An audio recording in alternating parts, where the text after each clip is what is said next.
안녕하세요. 이번 영상에서는 연애뿐만 아니라 회사에서도 그리고 일상생활에서도 고상한 사람으로서 이미지 메이킹을 하고 그리고 괜찮은 사람으로서 이미지 메이킹을 하는 데 있어서 언어가 굉장히 중요합니다. 그래서 고상한 사람으로 만드는 이런 언어의 기술에 대해서 이야기를 할 겁니다. 당신의 성실함을 타산지석으로 삼고 싶습니다. 취업을 목적으로 불철주야 공부하고 있습니다. 자기 헤어스타일이 지난주하고 틀리네. 흔하게 접하는 말들인데요. 어딘가 어색해요. 들여다보면요 모두 부정확한 말이에요. 첫 번째 말에서는 타산지석이 잘못 쓰였어요. 이 사자성어는요 다른 산의 나쁜 돌이라도 자신의 산의 옥돌을 가는 데 쓸 수 있다는 뜻이에요. 즉 본이 되지 않는 남의 말이나 행동도 자신의 삶에 도움이 될 수 있다는 말입니다. 두 번째 말에서는요 목적이 잘못 쓰였어요. 실현하려고 하는 일이나 나아가려는 방향이라고 하는 뜻이거든요. 세 번째 말에서는요 틀린 애가 잘못 쓰였어요. 틀린 애는요 셈이나 사실이 그르게 되거나 어긋나다라는 뜻이거든요.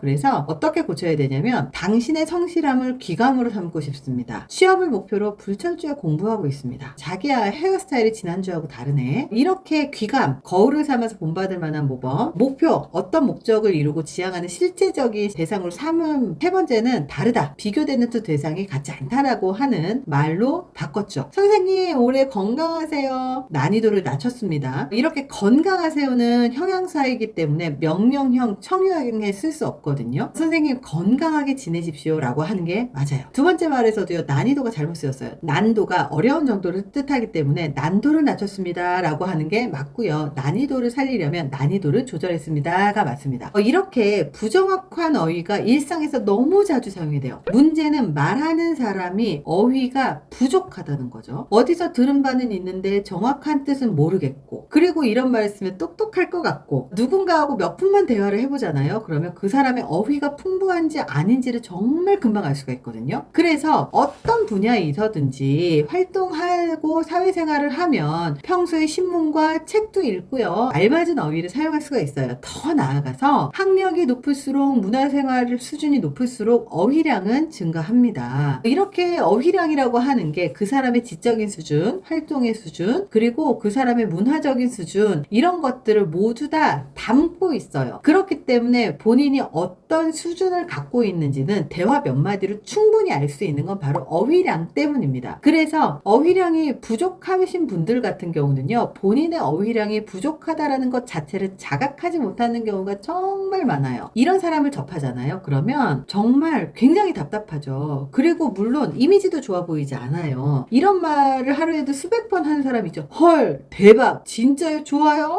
진짜 짱, 이런 말 하시는 분들 많잖아요. 정말 친하다면 괜찮지만 친하지 않은 사이에서 이렇게 얘기를 하잖아요. 그럼 굉장히 천박해 보이기도 하고 굉장히 무식해 보이기도 하고 굉장히 사회적인 지위가 낮아 보이기도 한다라는 거예요. 그래서 이렇게 은어라든지 말버릇, 상투적인 단어 같은 것 대신에 정확하게 자신의 감정을 표현하는 게 훨씬 더 중요해요. 그래서 고급스럽게 괜찮은 사람으로 보이고 싶다면 이렇게 말하는 것들이 내가 쓰는 단어가 정말로 맞는지, 그리고 그 단어가 정확한지를 먼저 알고 표현하는 게 굉장히 중요합니다. 긴가민가하면 반드시 한 번씩 검색을 해보시는 게 진짜 중요하다는 거예요. 근본적으로 그 문제를 해결하고자 한다면 책을 더 많이 읽는 게 훨씬 더 좋겠죠. 어휘는요 그 사람의 교양 그 자체라고 보시면 돼요. 풍부한 단어를 바탕으로 정확하게 구사를 하는 사람은 교양이 있어 보이고, 정확한 단어의 뜻을 알고 정확하게 표현을 하는 사람들이 훨씬 더 교양이 있고 수준이 높아 보인다는 거예요. 그래서 누군가하고 대화를 할 때 자꾸 부정확한 단어를 구사를 하거나 너무 뻔한 단어를 반복을 한다면 교양 없는 사람으로 낙에 찍힐 가능성이 굉장히 높아요. 내가 그렇게 교양 없는 사람인지 아닌지 잘 모르겠죠. 그러면 본인이 책을 많이 읽고 있는지 아닌지, 혹은 텍스트들, 그러니까 온라인상의 뉴스라든지 SNS가 아니라 내 업무와 관련한 그런 글들을 많이 읽는지 아닌지, 그게 굉장히 많이 중요하다라는 거예요. 그래서 다른 사람과 소통을 할 때 남녀관계도 그렇고 아니면 인간관계도 그렇고 그리고 직장생활도 그렇고 바로 이 단어 하나 때문에 상대방을 무시하기도 하고 그리고 그 사람을 제외시키기도 합니다. 사실 대화 몇 마디만 해보면 그 사람의 수준을 금방 파악을 하거든요. 그래서 아무리 잘난 척을 하고 막 롤렉스 시계를 차고 깔끔하게 양복을 입고 외모 관리를 아무리 해도요 단어에서 바로 이런 교양이 묻어나지 않잖아요. 그러면 여자들은 아, 이 사람 이거 허세구나 이렇게 판단을 하고 제외를 시켜버리죠. 직장에서도 이런 교양이 없는 단어를 자꾸 쓰잖아요. 그러면 그러면 직장 상사나 동료들이